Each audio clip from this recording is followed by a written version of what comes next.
जय जगन्नाथ समस्त को मोर नमस्कार। प्रभु जगन्नाथ अपार करुणारू आम राज्य उपरू एते बड़ विपत्ति हटिगला। बात्या दाना एवं एहार प्रभावरू कौनसी मृताहत होई नहीं।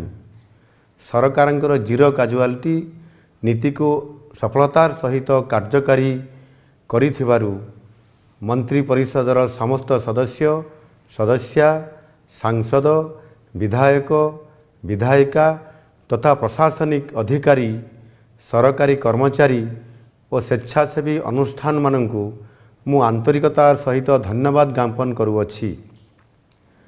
लोकंकु सुरक्षित करी समानंकु आवश्यकीय सेवा प्रदान करिबा पई समस्ते दिन राति एक करि दैथिले।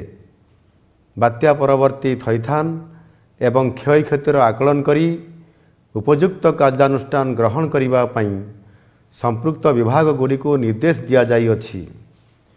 ए सरकार आपण मानकर आपनकर सेवा और सहयोग करिबा आमर नैतिक कर्तव्य और दायित्व।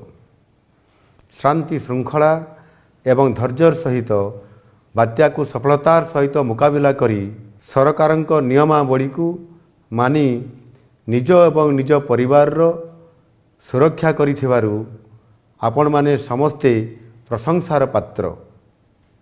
समग्र ओडिशावासी को मु आंतरिकतार सहित धन्यवाद जनाउछि। सरकार आपण मानक सहित सबु बेले सबु समय रे दृढ़ भावे छिड़ा होइछन्ति होइथिबे। नमस्कार। वंदे उत्कल जननी।